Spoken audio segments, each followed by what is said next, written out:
This is one of my big beefs with the neocons. You're either Chamberlain or you're Churchill. And there is no sort of in-between ground, and everything is a black and white decision. Everything is Munich.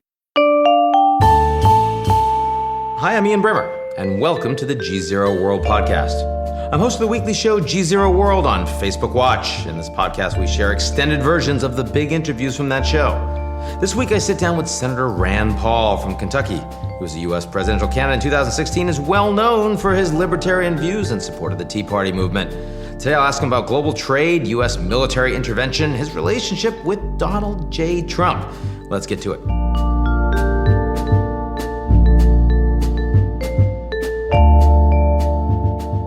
The GZERO World is brought to you by our founding sponsor, First Republic. First Republic, a private bank and wealth management company, places clients' needs first by providing responsive, relevant, and customized solutions. Visit firstrepublic.com to learn more.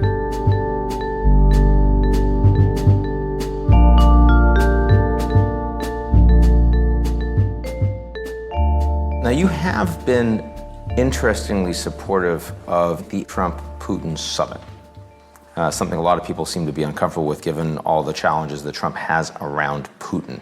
Right. Do those challenges not worry you, or do you think the engagement is so important that it doesn't matter?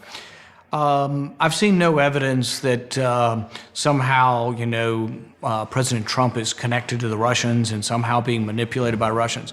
No evidence of that. When I ask him about it, he says he's never talked to any of them. During the campaign, he didn't have any conversation with any Russians. And I think he gets mad from a pride point of view when people are trying to point out he didn't win the election. Somehow it was illegitimate and that the Russians somehow won the election. You can see how that would make anybody who's a proud person mad. But I love seeing him down in West Virginia where he gets like 75% of the vote and he's got 30,000 people there and he says, "How many Russians do we have out there?" And I asked the same question in my state. Anybody here ever talked to a Russian or been manipulated by a Russian?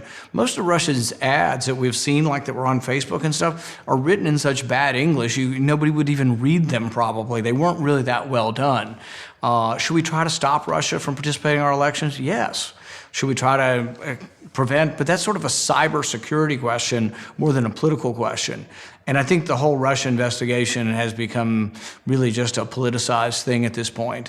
You're one of the people out there that seems to have developed one of the most workable relationships and conversations ongoing with the president. Now, you look at allies around the world who seem to have a much harder time with that, heads of state. Right. You have any advice for them on what they should be doing better? Like Angela Merkel, how might she develop a more functional relationship with the president, which she clearly does not have right now? I think people who tend to want to shade over who they are and are not direct have a more difficult time. There's also in his discussions, and particularly his pronouncements, there is a degree of bombast on occasion and nationalist pride. And I think that's done for effect. He wants to make sure he's being heard from and that we're a big, loud voice. And often I've disagreed with it, but then sometimes I've sort of looked back and said, well, maybe it worked. I mean, for example, on North Korea, I was worried about the rhetoric. I thought it was too bombastic and too much, John Bolton, let's go to war kind of stuff. And war's a real disaster over there. Millions of people would die in a war. And I worried about that rhetoric. And then even the president sort of indicated that some of that rhetoric was to make sure he knew we were serious. And if you're using it, I guess I think back to like Teddy Roosevelt, speak softly and carry a big stick. I think Trump is speak loudly, carry a big stick, but then also be willing to compromise at some point. You have to set up, and you can see this as a negotiating tool. If I want something from you, I have to either have something really good you want, or I have to show some strength that there's going to be adverse repercussions. I was very interested in your initial opposition to Pompeo's nomination as Secretary of State, which you shifted on after private conversations with him. What was he able to say to you that actually made you comfortable that you were going to go ahead with this? Because you were pretty decisive in that conversation. I think we've been at war too long in too many places, and I've said it over and over again. I agree with President Trump that the Iraq War was a mistake. And people say, and this is what Secretary Pompeo said to me as a nominee, he says, it's just ancient history. And I said, the reason it's not ancient history is that it's the maybe worst policy decision we made in the last 20 or 30 years. And it is an example of similar policy decisions that may yet be made. So does regime change work? Are we greeted as liberators and is everything perfect and the Middle East more stable since the Iraq War? I'd say all of that's wrong. I think Iran has been emboldened, and the people who worry about Iran worry more now that Iraq is no longer there to counterbalance them, and Iraq is essentially more allied with Iran than us, probably. Definitely. And so I think that I kept asking that question to Secretary Pompeo, was the Iraq War a mistake? And we never quite got there, but I also had conversations with the president as well, and I was assured by both that he did acknowledge that we had made mistakes in the Middle East, and also think I'd made my point at that point. Some people criticized me on the left and the right. Everybody criticized me, I think, for it, but for finally voting for him. But I did it mainly because of consideration of the president. And I voted for other secretaries of state that wasn't particularly pleased with, John Kerry being one. And some on my side were like, well, if you can vote for John Kerry, why can't you vote for Mike Pompeo? So there's a certain amount of letting the president choose his person. But also, I think there was enough attention drawn to my part of this that I think I was able to make that statement over and over and over again, that we've been at war too long in too many places. I also got Pompeo to admit in writing that there is no military solution to Afghanistan. Interestingly, the Obama administration said that in 2010. It was either before or about the same time that they sent 100,000 more troops over there. Yeah. So we've been almost 8 years where everybody, right, left, middle, is saying there's no military solution. Yeah. So Pompeo's on the right, more hawkish, wants to stay in more places, and yet he's saying there's no military solution. It's like the next obvious question is, why are you sending more troops there? And I've asked the president that question directly. I mean, the president really says he's not for being there. He'd like to come home. So have they told you they're planning to wind that war down? Well, I think what I got from them is the general, which I always get when I talk to the president. When I talk to President Trump, I feel that he and I are very much on the same wavelength as far as not being for another major wars in the Middle East, for trying to look at problems we have here at home, to not spend so many resources in Afghanistan and bring them home. I'm just a little quicker to getting to the point of that. I would come home. I know there are problems if we come home, but there are problems if we stay, and they're bleeding us dry over there, $50 billion a year. I think the president will come home at some point in time, and I think they're probably open to allowing some negotiation. I asked Secretary Mattis this in our lunch not too long ago. I said, is there any conception of the war ending in Afghanistan without a negotiation with the Taliban? And his answer was no. Or I may have formed it the other way. Will we eventually negotiate with the Taliban? Yes. It was a very simple answer. And the reason I asked it in my conference is that, once again, we have some very naive neocons who believe no, Afghan will end with unconditional surrender. They will all march in and then they will become a colony of the United States and do what we tell them. It's never going to end that way. And most wars don't end with unconditional surrender. And this is one of my big beefs with the neocons. You're either Chamberlain or you're Churchill. And there is no sort of in-between ground, and everything is a black and white decision. Everything is Munich. So, Senator, you want to engage a lot around the world. And on North Korea, so far at least, you've been giving President Trump reasonably high marks. Tell me why we should be optimistic here. I think President Trump's different than almost any president we've ever had. I think I'm safe in saying that. That's a fair point. I think a lot of other presidents in the past have maybe over-litigated things. So, if you want to get to a conclusion, denuclearization, they're like, oh, we're only going to start the negotiation with the conclusion. And same way with Iran. You can't have an agreement until we start with the conclusion. I think it's unrealistic to start with conclusion, although they are, in this sense, maybe starting with the conclusion. Kim did agree to denuclearization. I think, though, in principle, yeah. Right, the proof's sort of in the pudding. I mean, you have to see it actually happening. But I think Trump was bold in taking the meeting. He's being criticized by some on the right and the left for saying, oh, you're legitimizing someone with a terrible human rights record. And yet, we don't really worry so much about trying to have treaties with, England or people that have great human rights records. It's easy. But we really don't have so much dispute with England. We have dispute with countries that often don't have good human rights records. So, and there has to be a beginning. And I think there might have been a time when I was younger, I would say, oh, no, we shouldn't negotiate with the Chinese or something because of their human rights record. And yet I think overall it's been a great advance for us to have had better relations, since the 70s, since Nixon and Kissinger went there. So you're mellowing a little bit. Yeah, maybe so. And, and I think there still can be subtly over time the hope that things do get better. I think when you have more trade, when you have more freedom of commerce, I think inevitably that political rights and human rights do improve. People say, oh, things aren't perfect in China. And I say, well, how were they under Mao? I'm thinking that it's a lot better probably in China. They still don't have the freedom we have, but they have to choose that at some point. Their people have to choose that. It's going to be the same for North Korea. They have almost no freedom, but hopefully trade and commerce, if we can get there, will be helpful. So, you've criticized neocons for being all or nothing in so many of these disputes, right. Hiroshima or it's a peace deal. Right. Can we see progress before denuclearization? In other words, Pompeo is basically saying no sanctions can be removed until actually we have this done. Well, I'd say we already have seen progress. It's amazing to me that we've had them already say that they're not going to do nuclear testing. That's a step forward by anybody's estimation. And that we've said we won't do war games. And it's amazing, and this is why this is underappreciated. If you go around and you talk to the Senate Republican caucus, they're like, oh, we must have war games. We cannot be without war games. They're not willing to give that up at all until the very end. And so Trump gave that up in the beginning, but it can be restarted anytime. I think it's gestures like that show your commitment. He's also talked about even reducing troops at some point in time. And I think he'll make that contingent on compliance and probably a period of time. And really the same with sanctions. So I don't think sanctions are going to be released in the very beginning. But I think sanctions, and I think their complaint about the Iran agreement is they were released too easily.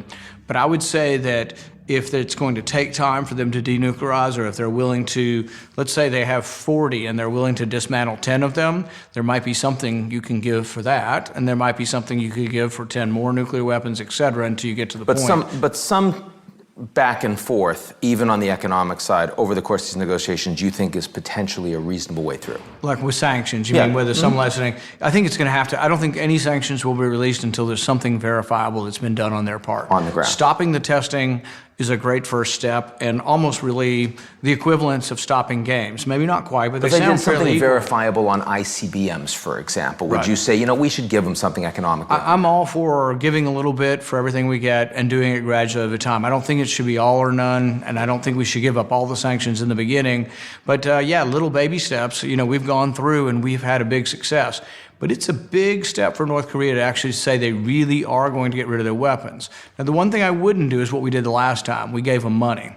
I'm not for giving them any money. I think we should give them the allure of trade. Money is dissipated quickly anyway. Usually goes to the wrong people, would go to the regime, whereas trade's going to go to entrepreneurs and people who sell stuff that people want. And trade has the potential with South Korea and with Japan and China and Russia. The growth of trade, really, you could see North Korea becoming what East Germany, became when it became part of Germany. And I know they don't want unification, and yet trade sort of unifies you in a way. The right has been quite different from you on Iran. Where you were not in favor of ripping up this Iranian deal. Right. How did that conversation go between you and the president? I haven't been able to sort of get through to the president on that. He was very emphatic from the very beginning that he was going to tear it up. When I was in the debates with him, I said it was a bad idea. It wasn't a perfect deal. No deal is perfect. And even with the Iran deal, I would have preferred that the sanctions and the money came up. We give them their money, but give it slower, and the sanctions come off slower, and we have verifiable sort of progress.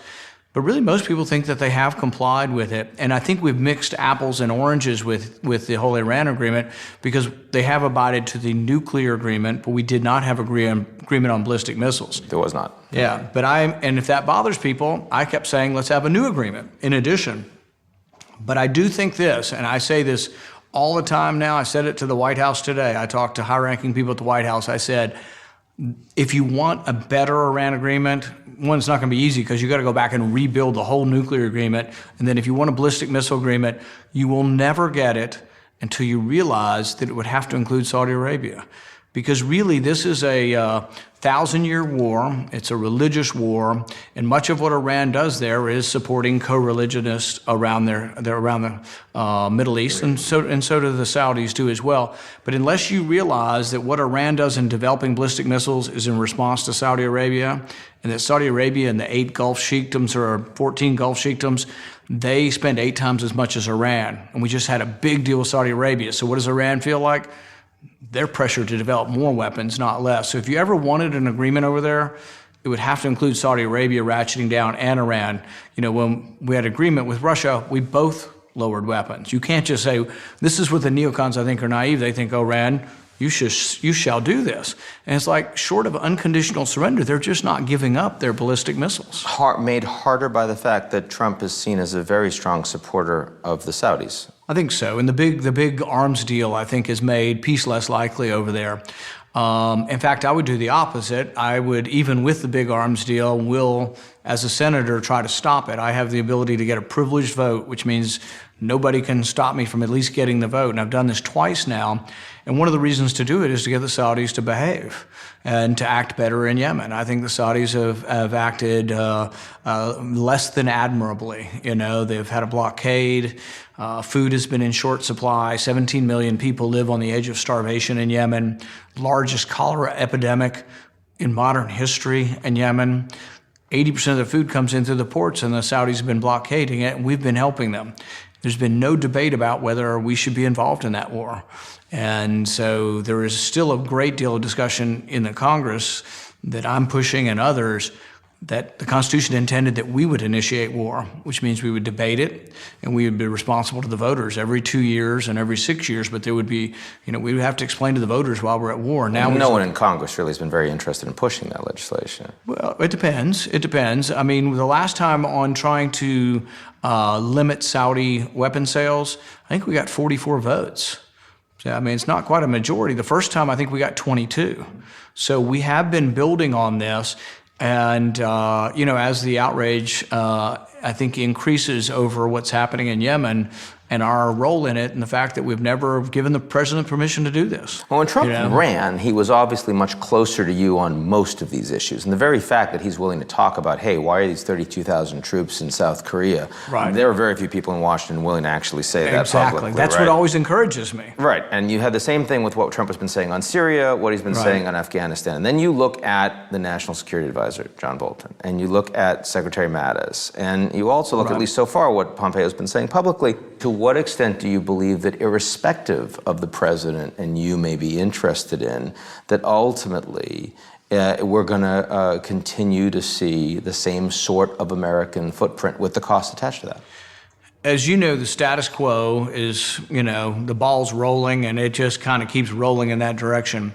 There's been a bipartisan consensus on foreign policy here for a long, long time. And it's a bipartisan consensus to intervene everywhere all the time. It really is. And so the president is surrounded by many of those same voices.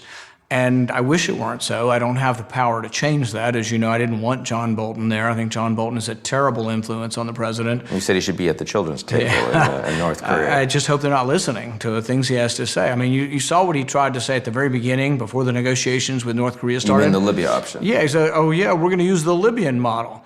And he was either incredibly tone deaf and was talking about the details of the treaty, or he was trying to kill it. Or he was trying to kill it because everybody knows the end of the Libyan model was where we kill the leader. They give up their nuclear weapons and we kill the leader. So I don't know the answer to that, but I do know that every time I talk to the president, this includes if I talked to him today, which I didn't, but if I talked to him today, I would probably get the same impression, because I think it really is an honest and sincere point of view that he doesn't want more war. He wants less war. He thinks we get shafted and have to pay for all the wars. We pay for them in our lives as well. We're everywhere doing everybody's work for them. So he's always said that, and he still does.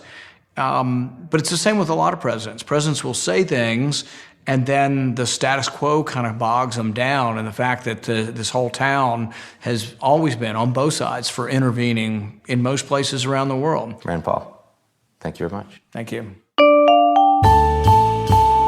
That's our show this week. Come back next week. We're going to Rome, the birthplace of modern civilization, and by far one of the most dysfunctional governments in the Western world you will find today. We talk to all of it Come back next week.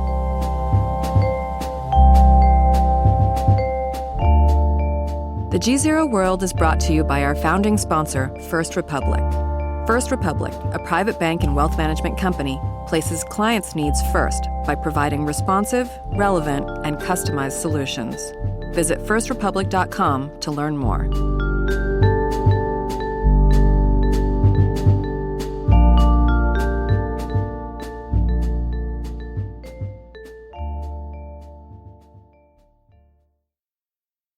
You're listening to the GZERO World with Ian Bremmer podcast, your weekly geopolitical deep dive into the world's biggest news stories, featuring in-depth conversations with global leaders and newsmakers. To get more of GZERO's insights on global politics every morning, sign up for our free newsletter, GZERO Daily, at gzeromedia.com.